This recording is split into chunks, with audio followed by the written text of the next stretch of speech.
In every parent's life, welcoming a newborn to their family is the most happiest thing.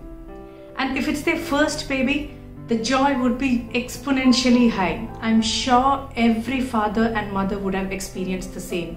We also experienced a similar joy, but in a different way. I got married on August 11th, 2007. It was on August 2009 I realized that there is a life ticking in my womb.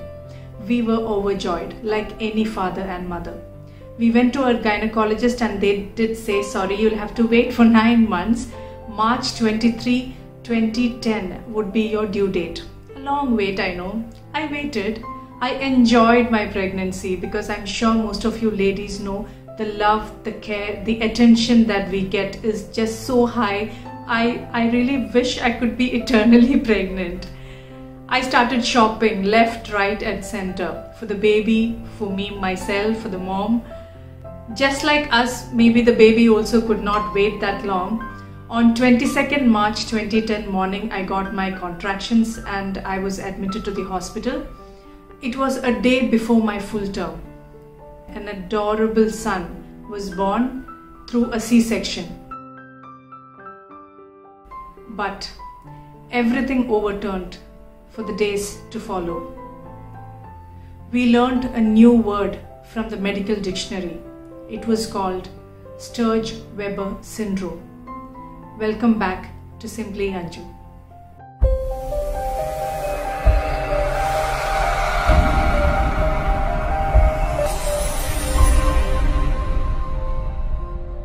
This episode is specially dedicated to Dubai Hospital, UAE. I would like to explain how Sturge-Weber syndrome affected us and how a government hospital and a private hospital in Dubai handled the same. My husband's request to change to a family status was stuck in one of his manager's desk and it got approved only after the child was born. So insurance availing was not possible for us at that point of time for the same reason. So the only option left for us was to spend the amount from our own pocket. We did a lot of research on what or which hospital we can actually narrow down to. We took many factors and cost into consideration, and finally we narrowed down to Dubai Hospital. Dubai Hospital is a facility owned by Dubai Health Authority, and it has been a vintage hospital and it is the best for the same reason, and it is a government hospital, so undoubtedly we picked it majorly because it was cheap.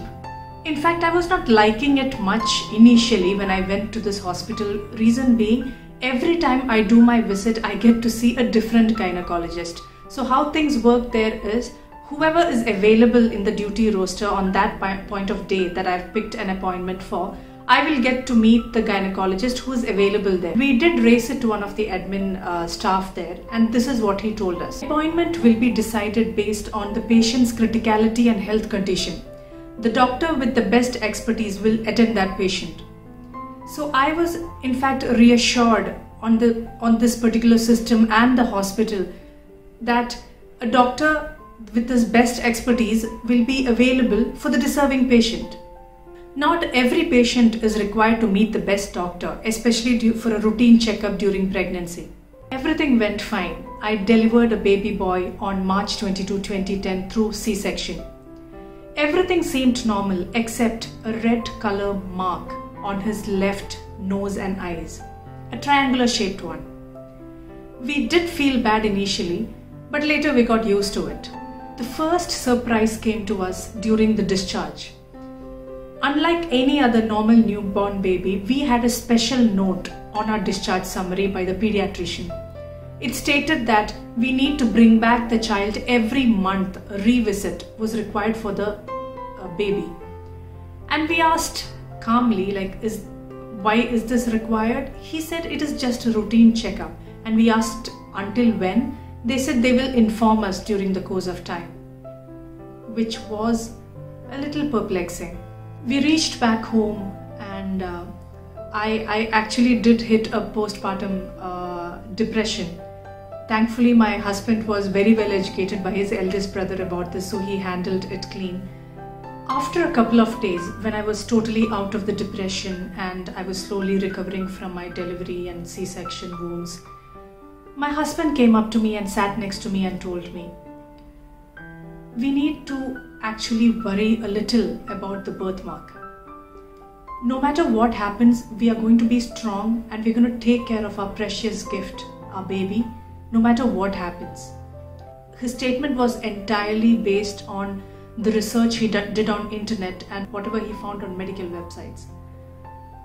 I was really not calm. I was devastated because if he is telling me something like this, I was sure there is something more to it. There is something very serious.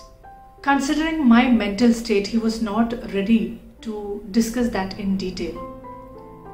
So I spoke to my friends and I narrowed down to a pediatrician considered one of the best in one of the private hospitals in Dubai, and I took an appointment without my husband's knowledge.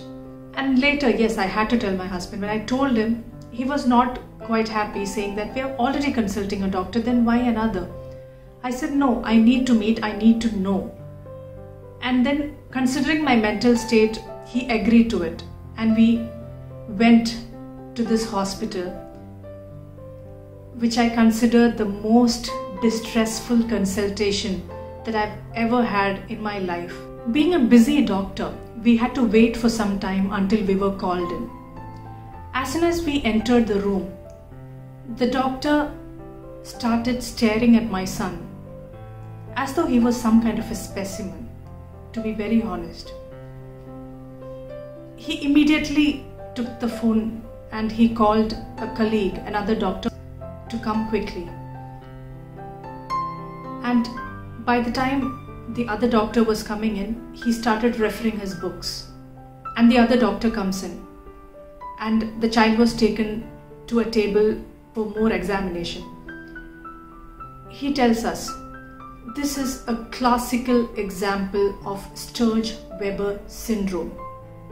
I've not heard of that term. I look at my husband. I was shocked. He knew it already. I could see it on his face. And maybe that's the reason why he didn't want to take me to a doctor, because he knew it. While I didn't. That was when I knew it. So I asked the doctor, please, what does the disease do? Like, what is it? And that's when he said it. It can damage the brain of the child. The child will have seizures, epilepsy. There would be development delays. The child might not even walk. You can imagine, as a new mother, with a child as old as a week, in a consultation room, listening to something like this. The new doctor who came and went, he left the room, and we asked, obviously, the next question, what is the treatment, doctor? What is the possible? We have to be strong. What is the possible way? He said, I'm sorry, there is no treatment. Okay. What next? You know what he did? He just took a post-it. He wrote on the paper, Sturge-Weber syndrome. He gave it to us and told us, please Google it. You will find all related complications on internet. Okay. You can imagine how I would have stepped out of that room. My mother was with me. My mother is a very strong person. She was quite confident this is not it. The doctor was very certain it is this. I returned home in a very bad state. All my close friends and relatives, whoever got to know about this, were very kind and supportive to us. My mother-in-law, who hates to travel, came down to Dubai just because of all this commotion that I had created, because I just couldn't bear it. My mother, who was a nurse by profession, she actually referred her old textbooks and showed it to me. Anjana, look, this is just a skin condition called hemangioma. This is not what you think it is. She imparted a lot of strength. In fact, the happiness in a family where a child is born was entirely overturned. But our worries did not end. We were mentally getting prepared to raise a child with a medical condition. It's definitely not easy to sink in to something like that.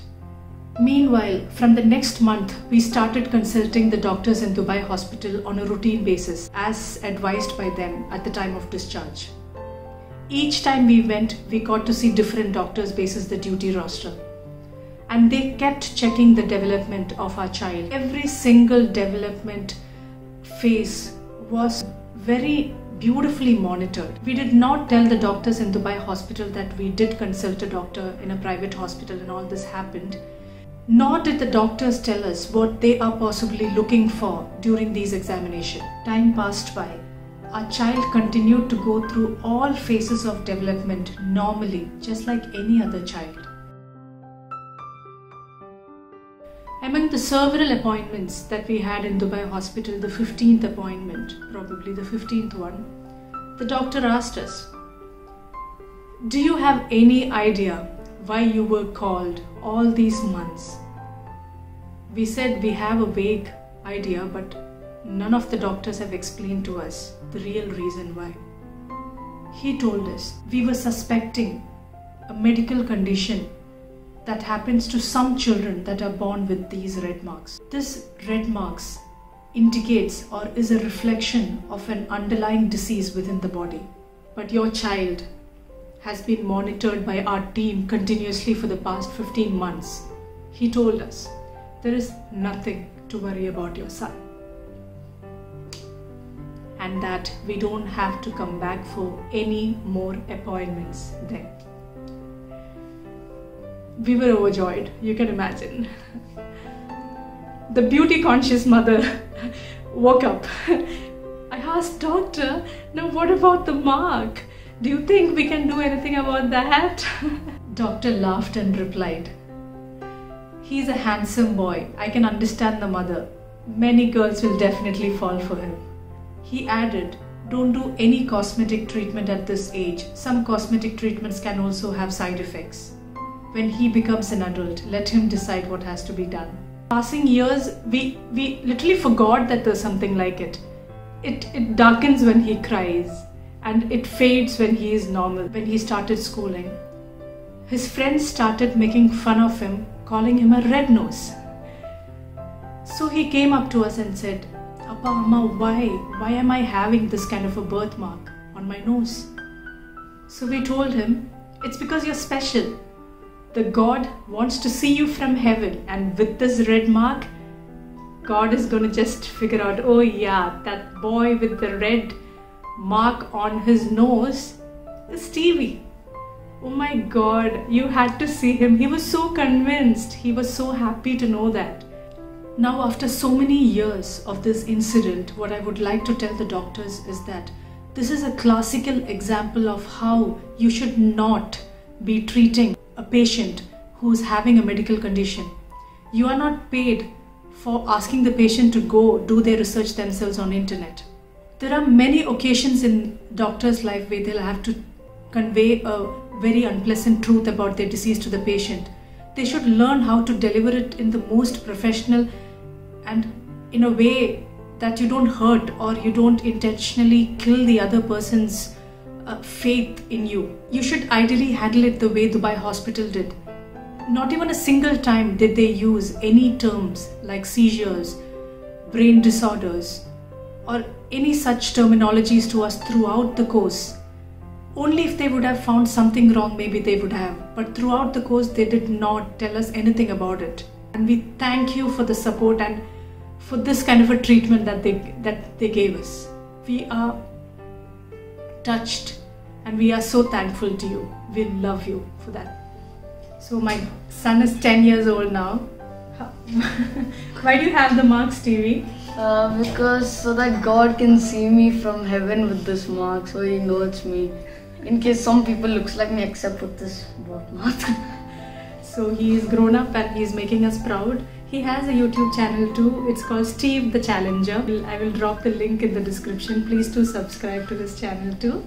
Thank you so much. Thank you for watching. It was just a sneak peek of one of an experience that we had. Yeah. Bye. Peace.